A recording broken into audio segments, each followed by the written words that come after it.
Bonjour. Alors aujourd'hui, on a avec nous la toute dernière Audi A3. C'est déjà la 4e génération du modèle, un modèle qui est concurrent des BMW Syriens et Mercedes Classe A. Eh bien, on va voir maintenant ce que vaut cette petite Audi.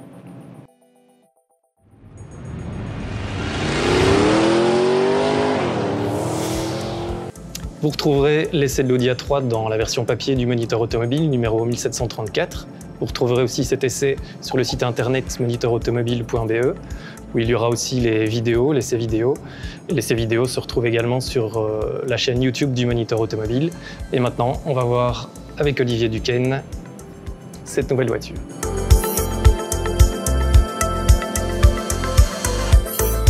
Bonjour Olivier. Bonjour Olivier. Alors parle-nous un petit peu de cette nouvelle A3. D'abord, on voit que c'est une Audi A3. Pour ça, il n'y a aucun doute là-dessus. C'est une Audi, comment on peut le savoir? Parce qu'elle a un look chic et agressif en même temps. C'est un peu le jeu que fait Audi, hein, sport et confort. On voit déjà, par exemple, sur l'ouverture ici, sous le capot, hein, qui fait rentrer un peu d'air, la calandre, le dessin de la calandre, le dessin des boucliers, qui est évidemment assez dynamique, assez sportif, et également la signature lumineuse. Il faut savoir que Audi propose aussi en option des phares très sophistiqués, des phares dynamiques, etc. Et puis quand on regarde la ligne, on a une berline 5 portes, classique, gabarit compact. Elle n'existe plus en 3 portes? Elle n'existe plus en 3 portes, par contre elle existe toujours en 4 portes sedan, donc c'est-à-dire les 4 portes avec le couvercle à l'arrière. Berline quoi, ouais. Enfin, la berline, voilà. Ouais. Par contre, il n'y aura plus de cabriolet a priori. Plus de cabriolet. Là, ce sera fini l'Audi A3 cabriolet, du moins c'est ce qui est prévu pour l'instant. Alors si on regarde encore aussi un peu la voiture, même la signature lumineuse à l'arrière est vraiment beaucoup plus très recherchée, et y compris des fausses sorties d'échappement dans le bouclier pour donner cet aspect sportif et design à la voiture. D'accord.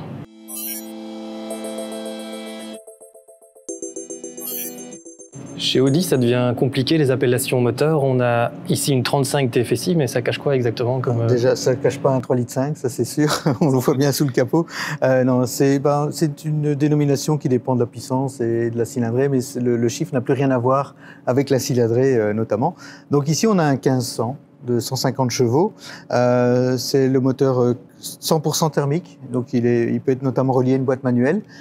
Il va également avoir une version mild hybrid, donc une micro-hybridation qui lui sera associée à une boîte automatique. Uniquement l'automatique. Uniquement l'automatique. La micro-hybridation, c'est simplement un petit moteur électrique avec un alterno démarreur qui donne un petit coup de pouce et qui permet donc de réduire la consommation en accélération, en reprise, et en décélération, le moteur peut se couper un peu plus tôt que le start and stop traditionnel.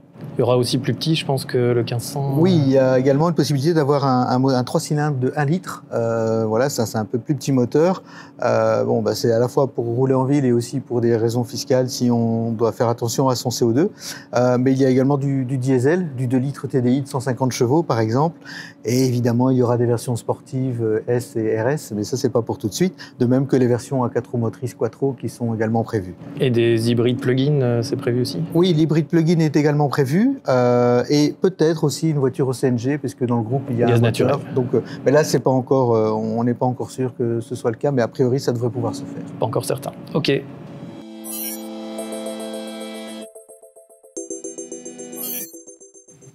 Olivier, nous voici à l'intérieur de l'Audi A3. Qu'est-ce que tu peux nous dire de cet habitacle? On voit déjà que c'est un habitacle travaillé, avec des formes qui se superposent. C'est pas plat, hein. On a quand même un design assez particulier, où tout est orienté vers le conducteur. On sent vraiment qu'il y a une espèce de cocon. Le conducteur, c'est le maître à bord ici. C'est vraiment une voiture qui est conçue pour la conduite, hein, pour être dynamique. Même le siège, on est assis un peu plus bas, donc ce qui permet d'augmenter encore les sensations au volant. Donc c'est volontaire. Donc c'est vraiment l'idée de faire une voiture dynamique pour la conduite. Bon, c'est une marque qui a intérêt à le faire, puisque voilà, c'est une marque premium qui a quand même un certain statut sportif, donc ça se représente de cette manière-là en tout cas. C'est dynamique, mais on voit aussi que c'est moderne avec tous ces écrans. Oui, c'est très moderne, y compris au niveau des aides à la conduite. On a pratiquement tout ce qui est disponible, hein, cruise control, radar anti-collision, etc. Et évidemment, ce sont des écrans numériques. On a le virtual cockpit, comme ils appellent ça chez Audi. Donc on a l'écran numérique derrière le volant avec les différentes informations. On peut naviguer dans les informations que l'on veut afficher. C'est assez varié. On peut même changer le design du cockpit en fonction de ce que l'on veut comme information, si on veut des compteurs plus ou moins grands, évidemment plusieurs commandes au volant, et puis l'écran qui fait 10 ou 12 pouces selon les options et le pack qu'on a choisi. Alors un petit regret, c'est que sur le bouton Home, on n'a pas un résumé, on n'a pas la navigation et puis la radio et par exemple son téléphone. Non, il faut à chaque fois changer le menu pour avoir les informations que l'on souhaite. Bon, ça c'est petit peu dommage, mais c'est vrai qu'on peut le retrouver sur le tableau de bord, mais peut-être que sur le tableau de bord, on veut avoir autre chose que la navigation ou la musique. Enfin, ça, c'est un choix d'Audi. Par contre, ça, c'est assez pratique. Je vois que la clim est toujours... on doit pas passer par le menu pour actionner la climatisation. Voilà, la climatisation s'active simplement via les boutons. Voilà, donc les boutons, on peut choisir voilà, off, eco, max, etc., la température, donc, y compris les sièges chauffants. Donc tout ça se fait encore via les boutons comme le Drive Select, donc le mode de conduite, selon que l'on veut une voiture qui se comporte de manière plus ou moins sportive ou plus ou moins confortable. Autre petit point sympathique, c'est qu'au niveau des prises USB, on a les anciennes prises, les USB à l'ancienne, avec les grosses fiches, et les toutes nouvelles USB-C, alors que dans les voitures modernes, souvent, on n'a que USB-C.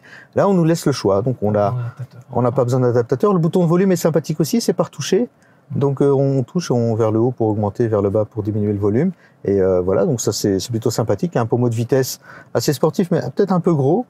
Mais bon, la voiture, du moment que les vitesses passent bien, c'est très bien. Mais c'est vrai que le pommeau est joli, mais il n'est pas forcément, c'est pas forcément le plus ergonome.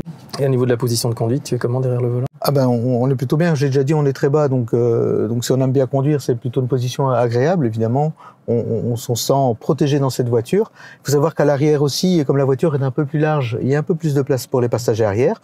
Ça reste une berline compacte avec un coffre modeste, 380 litres. Alors c'est pas mauvais, c'est pas exceptionnel non plus. C'est suffisant. C'est suffisant. C'est dans la moyenne. On peut évidemment rabattre les sièges pour si un jour on doit transporter des choses plus encombrantes. Mais pour partir à 4 en vacances, surtout avec des gens qui aiment bien mettre plein de choses dans leur valise, il faudra envisager le coffre de toit ou alors de voyager léger. Mais pour ça, bon, c'est une berline compacte et c'est pas un défaut de Audi propre, c'est un défaut de toutes les berlines compactes en soi. Par contre, c'est vrai que certains matériaux auraient mérité, là on a quand même des plastiques assez durs, voilà, auraient mérité un peu plus de soin. Mais voilà. Mais sinon globalement c'est une voiture voilà agréable et voilà ça reste une voiture quand même de luxe. Donc on voit quand même par les petites touches de technologie style et de style et globalement voilà. Ouais. Très bien, merci.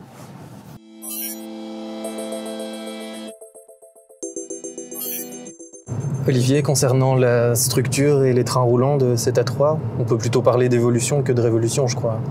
Oui, tout d'abord, elle repose sur un châssis qu'on appelle MQB Evo, qui est en fait un peu plus rigide. Il y a une nouvelle organisation de l'électronique. Mais Audi voulait une voiture plus dynamique. Je pense qu'elle est juste un petit peu plus dynamique. Il n'y a pas de grosse différence par rapport à la génération précédente. Mais on a toujours, je crois, aussi deux types de trains arrière en fonction de la puissance. Oui, à partir de 150 chevaux, on a un train arrière multilink, un peu plus sophistiqué, tandis que pour les autres versions, on a un train qu'on appelle bras de torsion, donc qui est beaucoup plus basique. Qui est un petit peu moins confortable évidemment. Et sinon, qu'est-ce que tu peux dire de la tenue de route? La tenue de route, la voiture est très stable, elle répond à tous les besoins puisqu'elle peut être dynamique dans les virages, elle est plutôt confortable en ville. Donc sur autoroute, avec les aides électroniques parfois intrusives, il faut le dire, on peut garder son cap sans problème, donc c'est plutôt facile à conduire en fait. Au niveau du confort de suspension? Alors là, ça dépendra effectivement de ce qu'on a choisi comme moteur et comme option, parce qu'en plus de deux types de suspension arrière, on peut aussi opter pour une suspension dynamique active, et donc là, on peut régler vers confort ou sport, et donc ça va influencer évidemment le comportement de la voiture. Donc là, c'est une question de choix personnel et d'options qu'on aura choisi lors de l'achat. Donc en fait, oui, le compromis confort tenue de route, enfin, ça dépend un peu des options qu'on choisit. Ça dépend des options, ça à la carte, y compris pour la direction, parce qu'on peut choisir une direction variable qui est beaucoup plus souple en ville et beaucoup plus pratique pour les manœuvres. Mais ça, évidemment, ça dépendra aussi du pack ou des options choisies. Ouais, ceci dit, c'est la même chose chez la concurrence. Toutes les concurrentes premium sont aussi ont choisi à la carte la suspension adaptative ou pas en tout cas. Voilà, rien de nouveau de ce côté-là. Pareil, quoi. Voilà. Ok, parfait.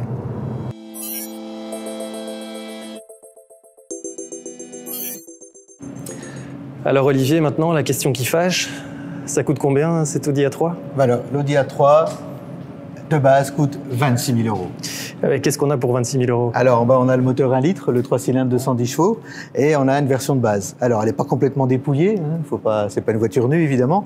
On a certaines choses très sympathiques que Audi propose, comme le cockpit numérique avec l'écran de 10 pouces. Mais évidemment, c'est une marque premium, donc il faut pouvoir piocher dans les options, dans les packs d'options. Et là, évidemment, le catalogue est très long, avec plein de possibilités. On peut tout décorer, on peut adapter l'extérieur à ses goûts, on peut évidemment aussi adapter l'intérieur à ses goûts, choisir des options technologiques ou les options connectées. Enfin, le choix est très vaste. Et alors, ça fait monter, ça fait monter les prix. Et au point que la voiture que vous voyez là, eh bien, elle coûte près de 50 000 €. Ah oui, évidemment, voilà. Ça, c'est pas donné. C'est du premium, ça se mérite. Ouais. Voilà.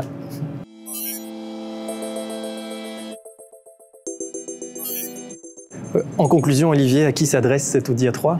Alors d'abord, elle s'adresse à ceux qui veulent être dans l'univers Audi, hein, donc c'est vraiment le choix du blason et de la marque Audi, parce qu'on veut se faire plaisir. C'est aussi un choix pour les personnes qui sont rassurées par le style de cette Audi A3, qui n'est pas une révolution, qui suit dans l'évolution des générations précédentes.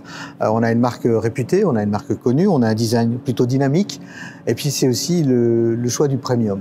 Et le choix du premium, c'est le choix de la voiture à la carte. On a plein d'options, mais c'est aussi pour pouvoir se différencier.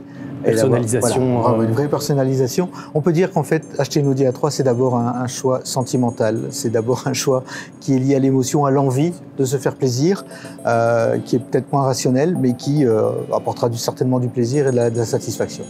C'est clair. Voilà.